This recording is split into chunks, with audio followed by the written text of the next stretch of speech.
వార్తిల్లు. Vizianagaram parliament పరిధిలో గల గ్రామీణ ప్రాంతాలకు రోడ్లు వేసే కార్యక్రమం నిర్వహిస్తున్నామని ఎంపీ కలిసి అప్పలనాయుడు తెలియజేశారు. ఎంపీ అప్పలనాయుడు మీడియా సమావేశంలో మాట్లాడుతూ, గత ప్రభుత్వంలో గ్రామీణ ప్రాంత రోడ్లు, మెయిన్ రోడ్లు ఎంత దారుణంగా ఉండేవో మనందరం చూసాం.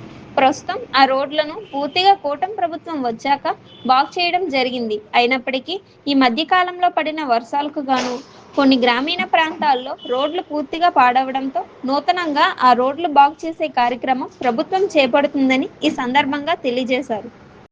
మన ఉత్తరాంధ్ర అభివృద్ధి పట్ల చాలా సిద్ధశుద్ధితో ఉండి ఈరోజు ప్రతి విషయంలో కూడా ఆయన ప్రతి అడుగు వేస్తున్నారు. నిన్ననే మనకి విశాఖ నగరంలో మనందరికీ ఉపయోగపడే, మన భావితరాలకు ఉపయోగపడే ఒక టూరిజం హబ్ని, అలాగే ఐటీ పార్క్ని వారు శంకుస్థాపన చేయడం కూడా మనం చూసాం. ఆ ఏరియల్ సర్వేలకు సంబంధించి భోగాపురం ఎయిర్పోర్ట్ వర్క్ విషయంలో కానీ, అలాగే ఐటీ హబ్ వస్తున్న ప్రాంతం, మిగతా అభివృద్ధి జరుగుతున్న మన పోర్టులు వస్తున్న ఏరియా అవన్నీ కూడా ఏరియల్ సర్వే చేసి సంబంధిత ఎమ్మెల్యేలతో, మంత్రులతో, ఎంపీలతో మాట్లాడి, అధికారులతో మాట్లాడి ఆయన సమీక్షించడం జరిగింది. ఇప్పుడు గవర్నరు, గత కేంద్ర మంత్రి అశోక్ గజపతిరాజు గారు సంకల్పంతో అప్పుడు మనకి భోగాపురం ఎయిర్పోర్టు జరుగుతుంది.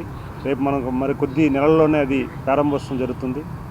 అలాగే నిన్ననే ఓ జీవో విడుదల చేశారు. మన పార్లమెంట్ పరిధిలో గ్రామీణ ప్రాంతాలు రోడ్లు, రహదారులు మళ్ళీ ఎందుకంటే మనం చూసాం గత ప్రభుత్వంలో విధ్వంసం అయిపోయి అన్ని సంస్థలు, అలాగే రోడ్లు కూడా విధ్వంసం అయిపోయి ఇప్పుడు కేంద్ర ప్రభుత్వ సహాయ సహకారాలతో రాష్ట్ర ప్రభుత్వం, గౌరవ ముఖ్యమంత్రి గారు, ఉప ముఖ్యమంత్రి గారు పవన్ కళ్యాణ్ గారు ఈరోజు మన పార్లమెంటు పరిధిలో 7 అసెంబ్లీ నియోజకవర్గాల్లో దాదాపు 100 కోట్ల నిధుల్ని విడుదల చేశారు.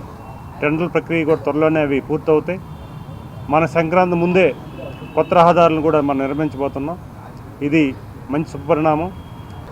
జగన్మోహన్ రెడ్డి మనం చూశారు, మీరు ఈ వారం రోజులు అంటే వాళ్ళు ఏదైనా చేస్తే ప్రసారం జరిగితే అది ఫేక్ అని తెలుసు అందరికీ. కానీ దాన్ని నిజాన్ని చెప్పి ఫేక్ని కూడా సృష్టించి నిజానికి ప్రసారం చేసే ఇలాంటి ప్రతిపక్ష పార్టీ ఉండడం కూడా దురదృష్టం. అలాగే మొన్న నిర్మలా సీతారామన్కి ఎంపీలు కలిసి ఈ రాష్ట్రంలో మెడికల్ కాలేజీలన్నీ కూడా ఏదో జరిగిపోతుంది అని చెప్పి రికమెండేషన్ ఇచ్చారు. అలా కేంద్ర మంత్రులు కలిసి తప్పుడు సమాచారాన్ని ఇస్తున్నారు. సాక్షాత్తు ప్రధానమంత్రి గారే ఈరోజు అడ్మినిస్ట్రేషన్ కోసం, చంద్రబాబు నాయుడు గారి నాయకత్వం కోసం, పరిపాలన కోసం ఆయన ఓపెన్గా చెప్తుంటే వీరు ఇట్లా తప్పుడు సమాచారాన్ని ఇచ్చి ప్రయత్నం చేస్తారు. ఇది కుట్ర. ప్రైవేటీకరణ అనేది లేదు, చాలా క్లియర్గా చెప్తున్నాం. పీపీపీ మోడల్ కింద ప్రతి ఈవెంట్ కూడా చేస్తున్నాం. ఈరోజు దేశంలోనే ప్రధానమంత్రి గారే కొన్ని ఏరియాలో వారు చేస్తున్నారు. ఈరోజు ప్రతి ఒక్కరు కూడా ముందుకు వస్తున్నారు. ఎందుకంటున్నామంటే ఈరోజు ఆర్థిక పరిపుష్టత సంపాదించుకోవడానికి ఇప్పుడు ఉన్న ఆర్థిక వనరుల్ని సద్వినియోగం చేసుకోవాలి. మొత్తం అంతా కూడా 5 సంవత్సరాలు మనల్ని కూడా అమ్మేశాడు జగన్మోహన్ రెడ్డి. ఆస్తులు అలాగే ప్రభుత్వ ఆస్తులే తాకట్టు పెట్టి తెచ్చాడు. సరే ఉన్న వనరులు కూడా మనల్ని పెట్టాడు. ఇంక అదృష్టం కొద్ది ప్రజలందరూ కూడా అప్రమత్తం అయ్యారు. మనకున్న సొంత భూములు కూడా ఆయన పాస్ పుస్తకం మీద ఆయన పేరు ఆయన ఫోటో పెట్టుకొని అవి కూడా అప్రమత్తం అయ్యారు ప్రజలందరూ కూడా. అందుకే తీర్పు ఇచ్చారు.